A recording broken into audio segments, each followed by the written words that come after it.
We're going to hear first from Miami-Dade County Mayor Daniella Levine Cava. Vamos a escuchar primero las palabras de la alcaldesa Daniella Levine Cava, followed by our chairman Oliver Gilbert, and we're going to have Creole interpretation after, and we're going to open up for questions. Thank you.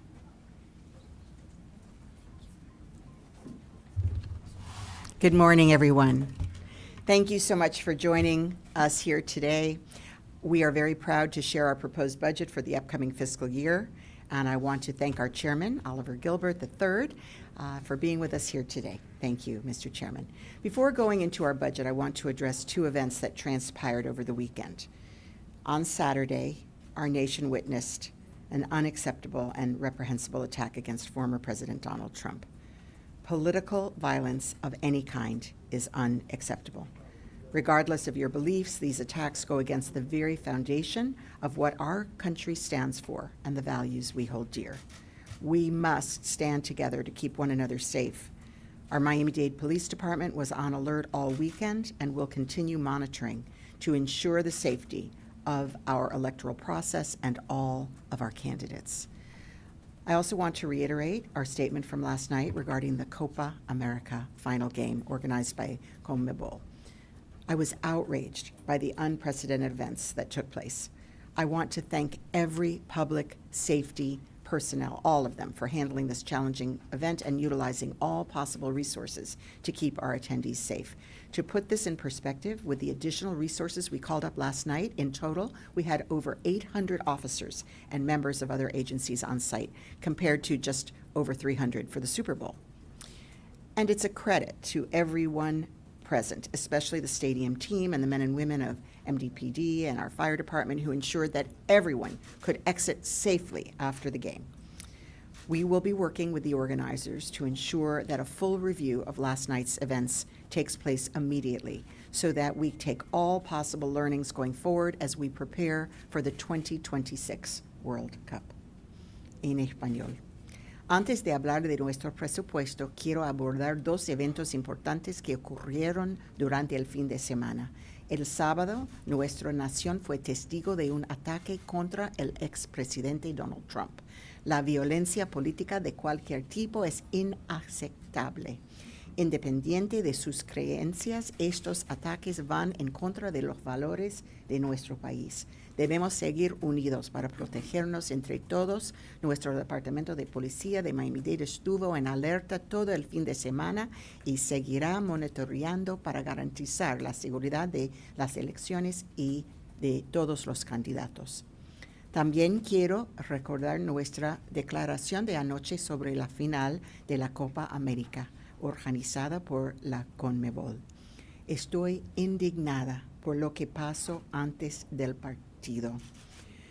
Quiero agradecer especialmente a todos los miembros de la policía que respondieron a este evento sin precedentes para mantener seguros a los asistentes. Para ponerlo en perspectiva, con los recursos adicionales que pedimos anoche, en total tuvimos más de 800 oficiales y miembros de otras agencias. En comparación, en el Super Bowl solo hay un poco más de 300. Afortunadamente, la salida del estadio fue segura gracias a los oficiales de nuestra policía de Miami-Dade. Vamos a trabajar con los organizadores del evento para realizar una revisión completa de los eventos de anoche para mejorar para futuros eventos. Now let's continue with the reason we're here today, my proposed budget for fiscal year 24-25. This is my fourth budget cycle as your mayor, and I am very proud of everything that we've accomplished with the support of our Board of County Commissioners and the input of our community. We came out of the pandemic and we tackled the affordability crisis head on. We kept crime rates low and we accelerated the construction of tens of thousands of housing units. We worked hard to make sure each neighborhood received services and resources needed by listening to the input of each district commissioner and all stakeholders, including our community organizations, businesses, and more. We did all these things and more while cutting tax rates 2 years in a row, which totaled over $43 million in savings for taxpayers. With this year's proposed budget, we aim to deliver the same excellence in services that our residents expect and deserve. However, we have a unique set of circumstances which require a different approach this year. With Miami-Dade County set to go through its largest transformation in history, with 5 constitutional offices officially separating from our government in January 2025, we must essentially hit the reset button. This year, Miami-Dade voters will elect 5 constitutional officers: a sheriff, tax collector, property appraiser, clerk of the courts and comptroller, and supervisor of elections. This transition affects all aspects of our county government, but that is especially true for our budget. Though these offices are independent, we are required to fund them through the general fund. This is in addition to the cost of the transition itself, which we estimate may total up to $30 million in the first year. And that is why we are working diligently to ensure a smooth transition.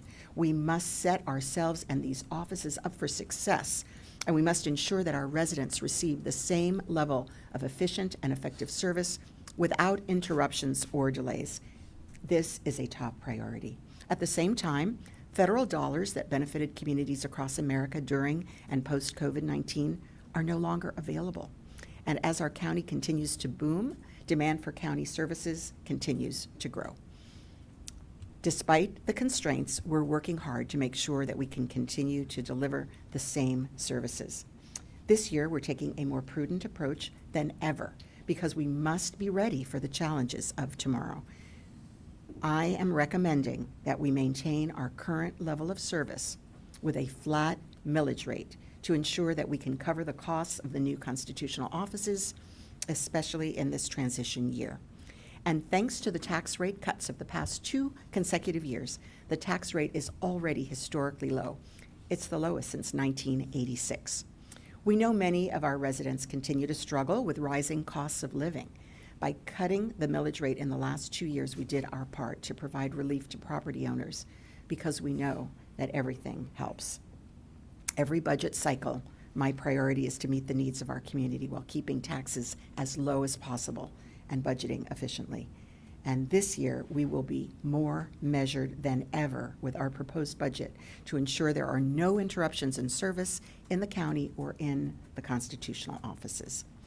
Our fiscally responsible, accountable, and future-ready budget maintains the low tax rate of the past 2 years while making key investments in our community's core priorities: housing, transportation, public safety, small businesses, our environment, our families and older adults, and animal welfare.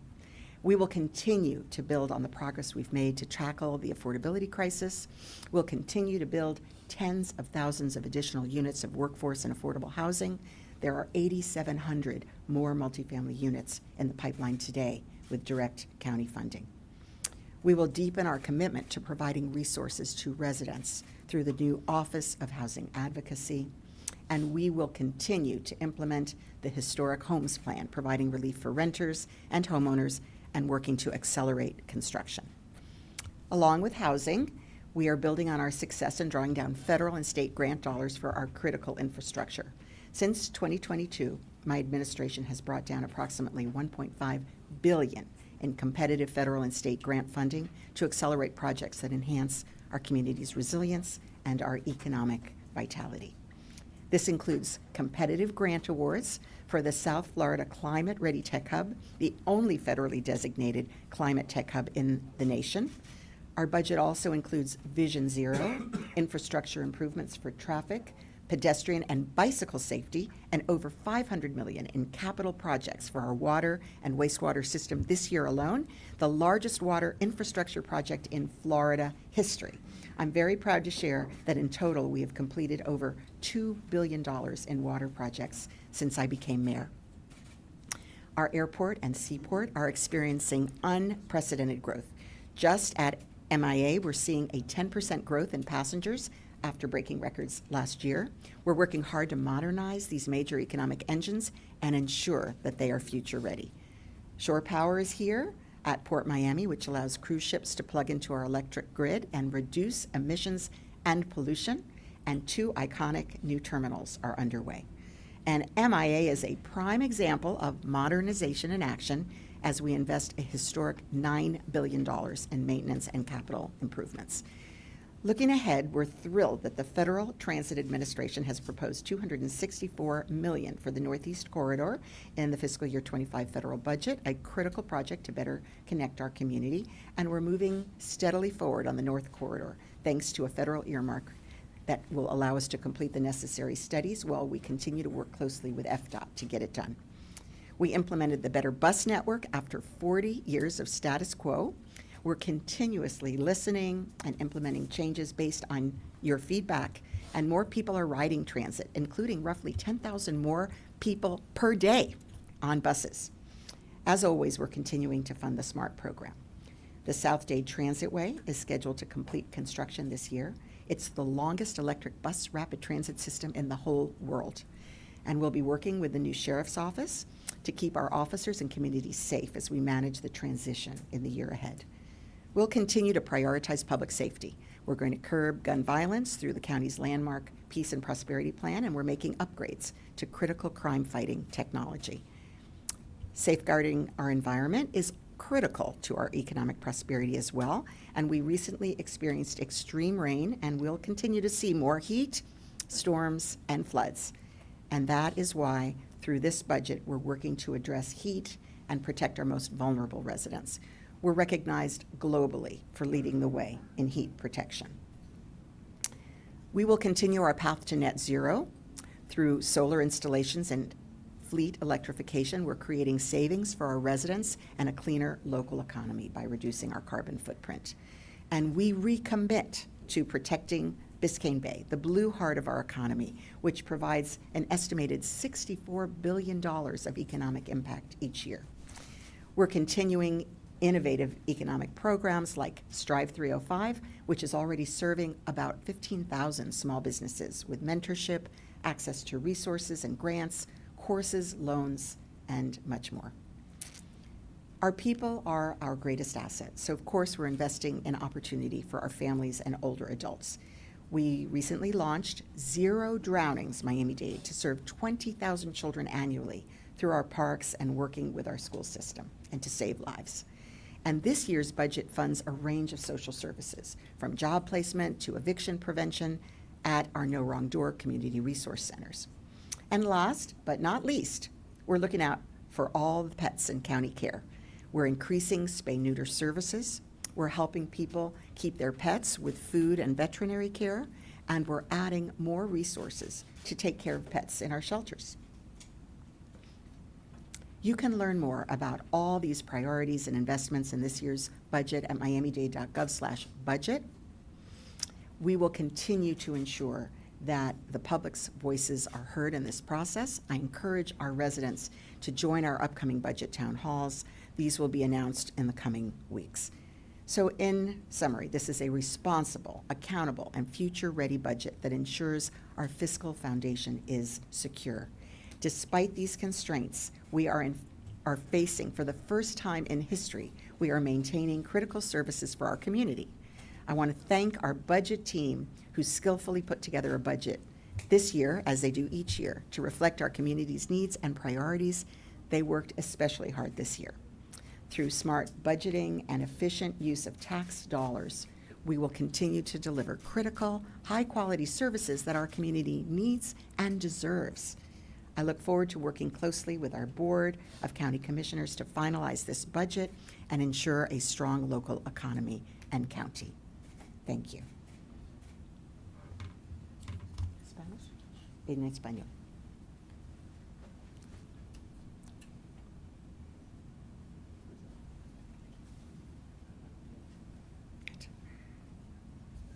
Okay. Buenos días.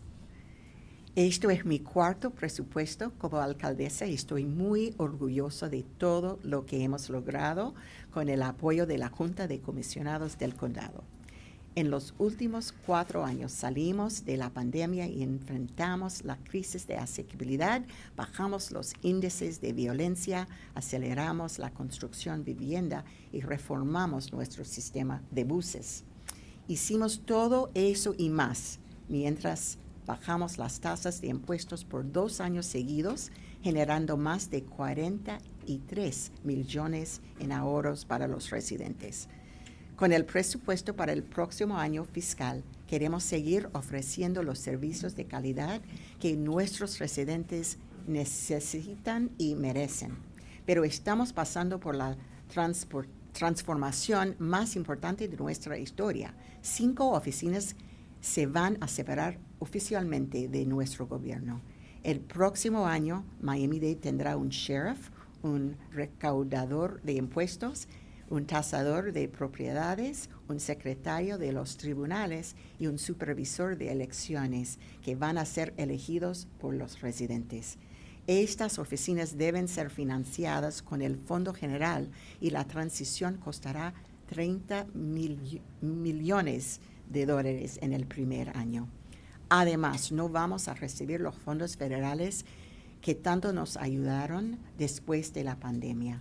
Por eso, este año estoy proponiendo un presupuesto más prudente, fiscalmente responsable y preparado para el futuro, con una tasa de impuestos fija para que podamos cubrir los costos de las nuevas oficinas constitucionales, fondos para seguir ofreciendo los servicios que nuestros residentes necesitan e inversiones clave en las prioridades de nuestra comunidad: vivienda, transporte, seguridad pública, pequeñas empresas, el medio ambiente, nuestras familias y adultos mayores y el bienestar de los animales y mascotas. Pueden ver más información sobre todas las prioridades y inversiones en el presupuesto de este año en miamidade.gov/budget. También los invito a que participen en las reuniones públicas sobre el presupuesto, que se anunciarán pronto. Como su alcaldesa, mi objetivo es asegurar que nuestro gobierno siga funcionando de manera eficiente y que todos nuestros residentes sigan recibiendo los servicios del condado en los que hemos invertido tanto antes.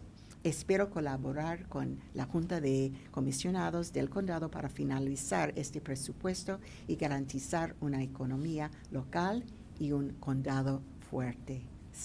Gracias.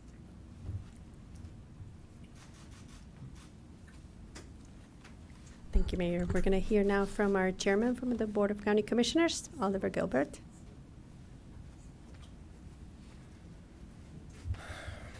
Good morning, and Mayor, first, thank you. Thank all the budget staff. Just from our perspective, first, I'll just say a couple of things about last night.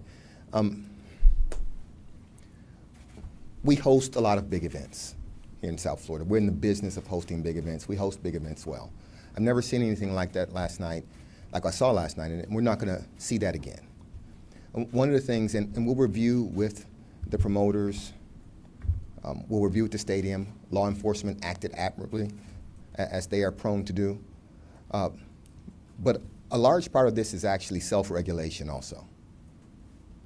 We've had 100,000 people on that campus before, and they've never done anything like that. Some things aren't going to be acceptable in our community. That's going to be one of them. We're going to come here, we're going to go to that stadium, we're going to have a good time, we're going to enjoy and root for our team against another team, and we're going to all do it safely. That's the expectation of the mayor, that's the expectation of the commission, that's the expectation of the stadium. We will all work towards that end. That has to be the understanding of the people we're visiting also. And so I just wanted to say that. Also, with regard to political violence or violence of any type, listen, the attack on former President Trump is an attack on America. When we resort to violence to solve problems in this way, we are literally doing one of the things that kind of forced us to become a country. America itself, this civic experiment, we stand for the proposition that we can actually transition power. We can have political debates. We can speak as a country during our election, and then we can move forward together. We don't need violence to solve our problems. We need more conversation and more cooperation. And it's my expectation that in this county, that's what we will do. We won't ever solve our problems that way. With regard to the budget, it's going to be a very difficult year. The mayor alluded to it. You know, we have the constitutional officers coming online. We've known this is coming for a while, and we talked about it with folks for a while. What we understand is that while they will be separate, they'll have their own entities of some sort. Our charge collectively is to do the same thing. We have to give people the same service that they've gotten before. And so we're going to work together with the administration, with the constitutional officers to get that done. It will not be without some growing pains. You don't break up a government this big all in 1 year without growing pains. But it's my commitment as the chairman and as a commissioner, I know it's the mayor's commitment as the leader of our community, that we'll make the transition as painless as possible, with the understanding that we all represent and serve the same people. We're all here to do this one thing, to make sure that folks have an opportunity to get up, to go to work, to spend time with their families, to build their business, to come here and visit, that those services are as seamlessly provided as they have been before. And so I look forward to working with the mayor. I know the commission looks forward to working with the mayor to crafting a budget that is reflective of that desire and representative of the values and the needs of a great community. Thank you all very much.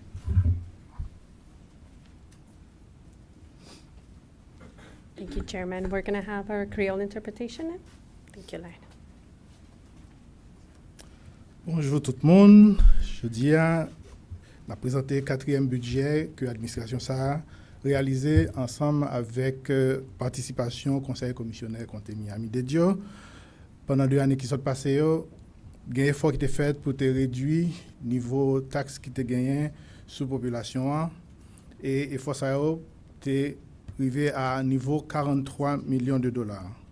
Et même service tu as continué à offrir à public là, à population, à résidents New York. Année ça, année qui va venir, pour le changement qui a fait et pour gagner 5 bureaux constitutionnels qui pourront l'ouvrir et bureaux constitutionnels ça pour exiger certainement des dépenses et pendant la période ça pour gagner 30 millions de dollars que pour offrir à bureau pour être capable prendre service pendant la période de transition. Proposition budget qui fait année ça, c'est une proposition budget qui est assez responsable, qui met taxes assez bas pendant que l'effort qui a fait pour résidents continuer à recevoir le même service que habitués à recevoir. Pendant ce temps, il y a un service clé que vous ne pouvez pas négliger. Service clé comme logement, transport public, service comme petit business, service comme sécurité publique, environnement, service pour famille avec grand monde âgé et ensuite pour animaux. Vous pouvez besoin de plus d'informations sur le budget à Anissa sur miamidale.gov/budget. Merci.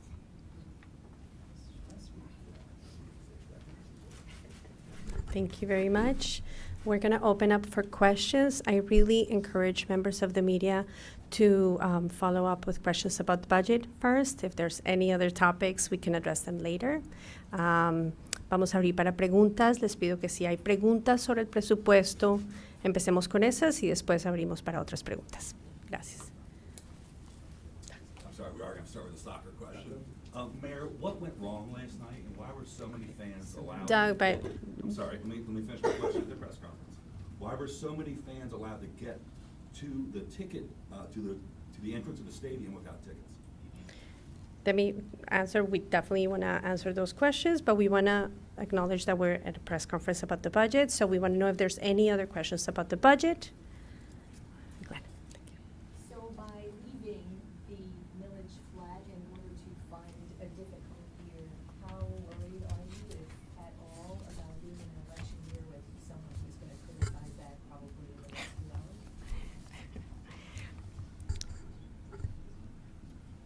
We understand that people are struggling, and we have really done 2 years in a row something that would bring down the millage significantly, but we also have a responsibility to prepare a responsible budget that maintains the services that the public expects and demands. So we've done our best to make sure that we're on solid financial footing, especially given the changes, the transition to the constitutional officers. This is the responsible approach. Are you concerned about any kind of campaign perception messaging?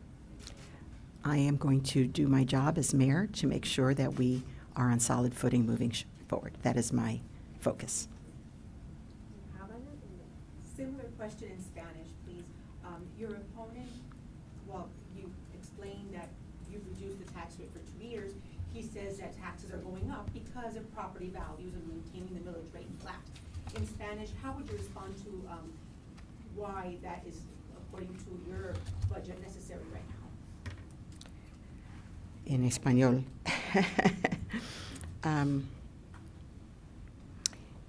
Es muy importante que durante los 2 años atrás hicimos los cortes en la medida de los impuestos. Y aunque las propiedades están subiendo en valor, sabemos que hemos bajado el millage, que eso va a ayudar ahora y en el futuro porque mantenga the rate, el millage, en este nivel. Desde 1986 no tuvimos este nivel, entonces eso es muy, muy significante.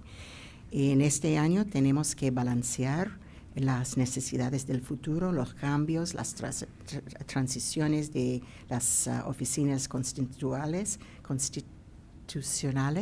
y es mi responsabilidad como la alcaldesa de proponer un presupuesto responsable fiscalmente para el futuro. Tenemos que seguir adelante con los servicios y estamos recibiendo demanda para más servicios todavía con la economía creciendo. Y brevemente dijo que este fue un presupuesto más prudente debido a los cambios. ¿Dónde hubo algunos recortes entonces? ¿Dónde se pudo ahorrar un poco de dinero del presupuesto? Estamos trabajando, preparando los acuerdos de transición para las 5 oficinas constitucionales para no gastar demasiado, solamente lo necesario para el futuro, porque muchos de ellos tal vez van a querer hacer varias cosas y en el futuro vamos a tener que hablar de los cambios pero el año entrante estamos siguiendo con los servicios que sabemos son necesarios. Por ejemplo.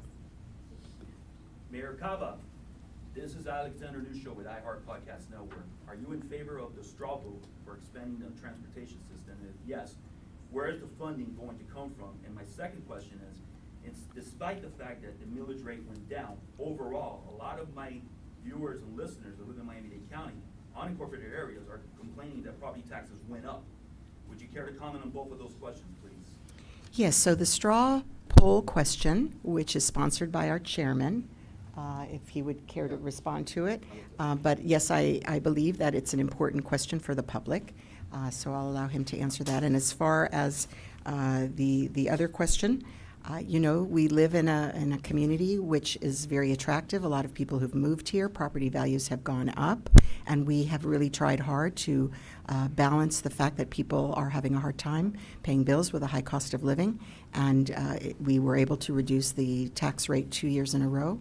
And this year, because of the challenges in the transition, this is the best approach, or we'll be facing the need to cut services. But how come you're saying the taxes went down, and in spite of all the Okay. residents of Miami-Dade are Okay. saying? We said the tax rates went down. Thank you. On the ballot question, rapid mass transit has to happen. Look, it needed to happen 40 years ago. It didn't happen 40 years ago. We talk about how much it's going to cost. We're going to price out the SMART plan and the SMART program. But in truth, right now, the average rider is costing them $1,800 a month to sit in congestion. $8 billion we leave on the roads every year as an urbanized area. So the question isn't whether we need to do it.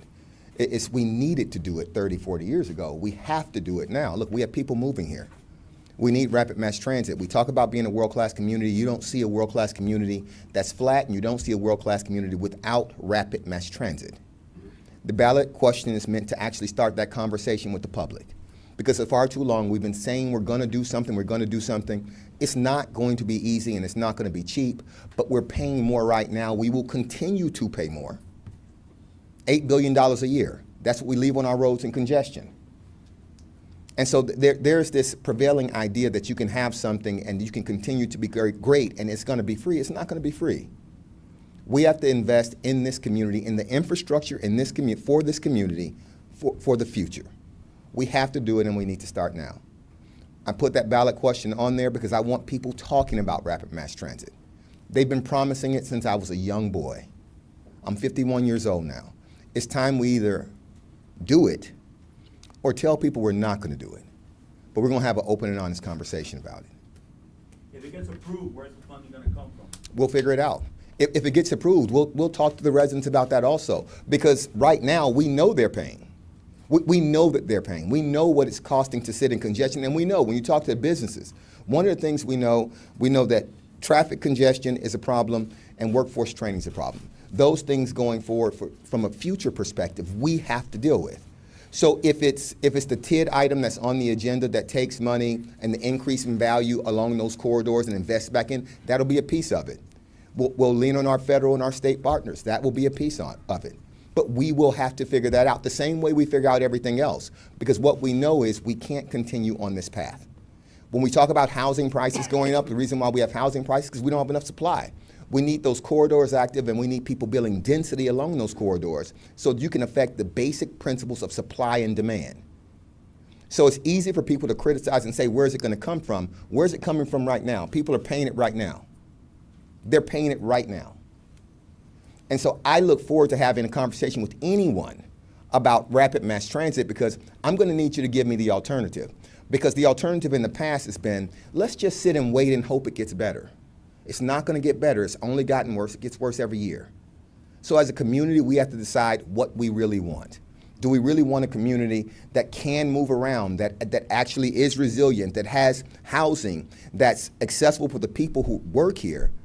Or do we want to keep investing in a community that's going to be stuck in traffic for the next decade? We need to start doing this. Any more questions? I just wanted to add that when you reduce the millage rate, it means that people are paying less in property taxes than if the millage rate had not gone down. So obviously that was a significant amount of money as well. Yes. Yeah. Could I just return to the soccer question? What went wrong last night? And why were so many fans allowed to get to the entrance of the stadium without tickets? Okay. As we've said, what happened last night was truly unprecedented. And we did obviously try very hard to make sure that people would not come if they were not ticketed. Unfortunately, many did show up nonetheless. And we are doing a very thorough deep dive into everything that happened so that we can learn from it for the future. And the good news is that people were not hurt and that the game went on and Argentina won. On social media. No, sorry. Oh, sorry. Okay. I mean, if you want to see too. Okay, let her go first. The videos posted on social media, it's a disaster. It's an embarrassment. How do you respond to that? The whole world watched as this happened. Yes.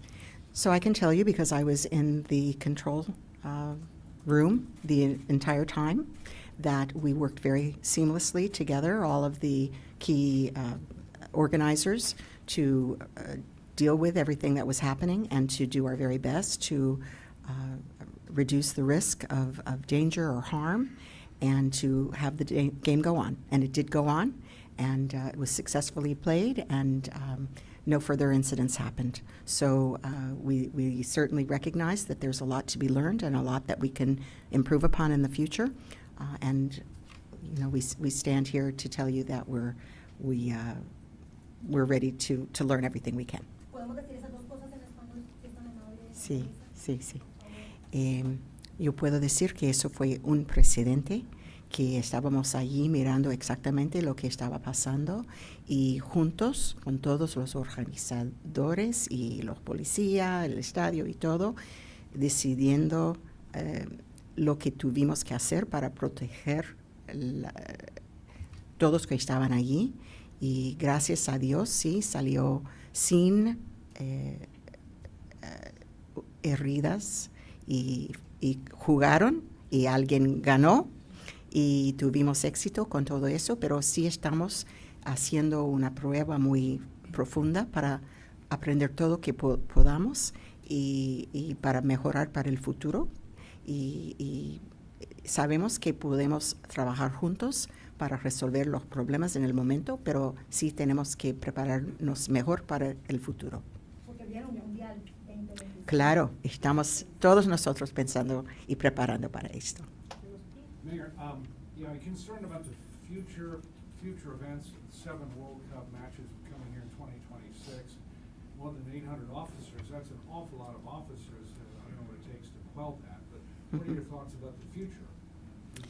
I think that we have learned many important things from this event. We were able to quickly mobilize with all of the necessary players, get additional assistance, avoid any major injuries. The game was played, and people left peacefully. So we've learned many things. We're doing a deep dive. We're meeting with all of the essential players, starting immediately, to learn what we can learn. And good news was that traffic was managed rather well, and again, we were able to quell any further difficulties, and the game went on. Pero ¿qué pasó? Who was making the We're gonna- decisions? You sorry, said you we're were, gonna- you said you were in the control room. Who was making? Patty, the we're gonna decisions? go for Cesar and then we're coming. Alcaldesa, volviendo al presupuesto, el presupuesto del año pasado fue el presupuesto mayor de la historia, 11.700 millones. El presupuesto que usted está proponiendo va a ser superior al presupuesto del año pasado, ¿en cuánto y cómo?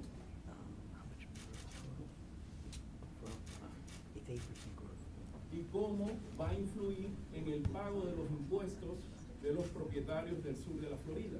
¿Pagarán más impuestos que el año pasado también? Esas son mis preguntas. Estamos proponiendo un millage, el rate, igual como el año pasado, y con estos fondos vamos a poder tener un presupuesto balanceado y no tenemos ningunas mejorancias en el presupuesto, pero estamos con los servicios siguiendo como antes. ¿Pero a cuánto ascenderá más o menos? The growth you said was about 8%? About 8% in the general fund. En el fondo general, más o menos 8%. ¿Subirá un 8%? En el fondo general, sí. ¿Y los impuestos? Al nivel igual como antes. George, you want to try to answer the question? I will try. No, come. Nuestro director I sneakily tried to stay in the back, Deputivo, but sí. buenos días. Right. Los impuestos están al mismo nivel que el año pasado. Eso quiere decir que si usted paga 4 mills, va a seguir pagando lo mismo los 4 mills. Más el 3% anual, ¿no? Bueno, dependiendo de la casa y de donde usted vive, porque hay varios taxing districts en este condado. El condado tiene 5 de los tantos. So, depende de lo que hacen las otras organizaciones, si lo suben o lo bajan. So, eso también depende de lo que uno va a pagar en un año. Oh, sorry. Okay, so. Thank you, Mayor. So when you said, two questions. You said you were in the control room. So I mean you were in the stadium or in one of the trailers around it? And then who is in charge? Who makes the calls of how many people can be let in, of when the gates go down, of who's allowed to go in? Is that Carnival? Is that Hard Rock Stadium? Is that the Miami-Dade Police Department? Who is in charge yesterday? So there's a control room with cameras on every aspect of the stadium that is within the stadium itself, and that is where the security forces are during the event and prior to the event. And not only the stadium security staff, but our police department, our fire department, our Florida Department of Transportation, our state highway patrol, the CONMEBOL, the stadium leadership. So quite a large group of people were there. There's an incident commander from the police department, and then all of us are there as well, and we were having ongoing conversations throughout. Okay, who was in charge? Who made the decision of opening the stadium at the time that they did, or not opening it at the time Yes, that they yes. did? Of letting the gates open for a while to let people in, is that the police department? So there is an incident commander and in the police department that handles the security issues, let's say outside, and then also inside with the support of the security at the stadium. So the decision to open the gates was the police department's, not the stadiums or complex? I cannot tell you exactly precisely at this moment, but we were all there talking about it, and we're going to all debrief. En español, and then we're gonna. Okay. La pregunta fue qué estaba pasando durante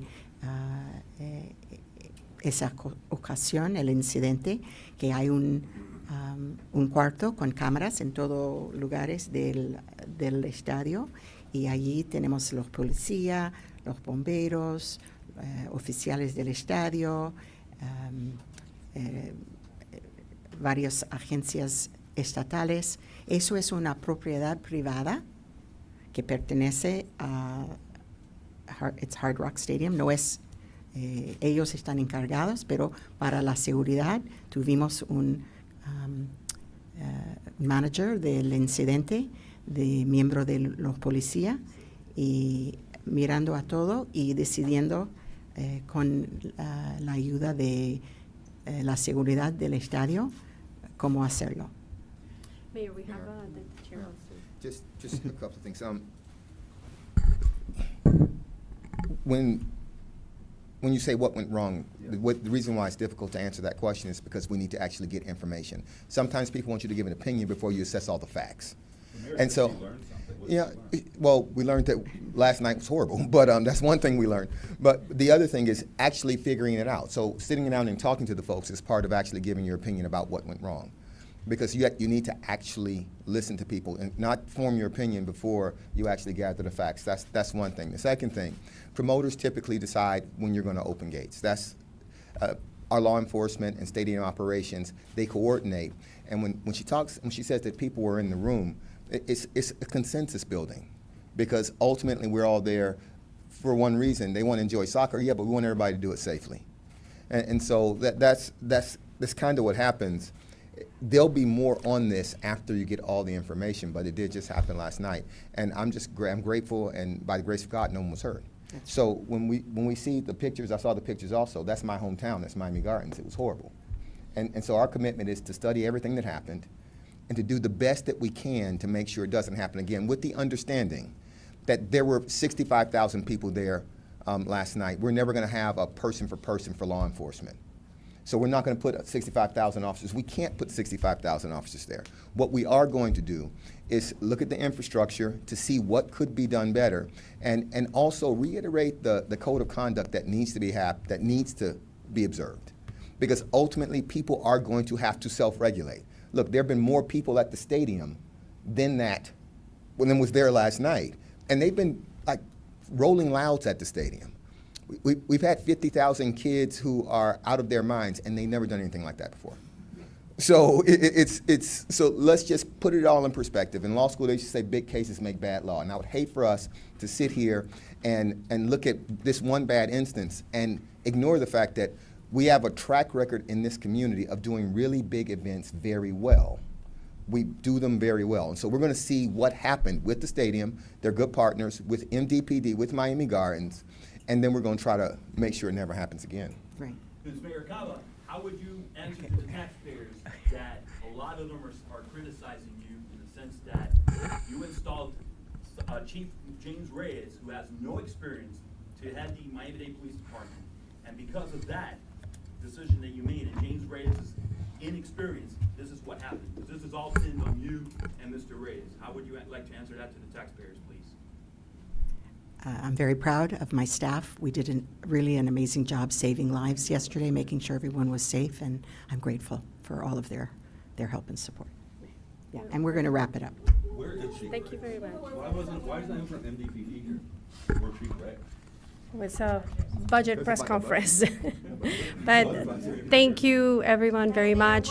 The mayor needs to leave right now. Do you think the contingent that went to the RNC, the rapid deployment force, might have made a difference here? Did that matter? Apparently, that's standard procedure, and we had our PRT team with us. We had 800 officers in total, so no, I don't think so.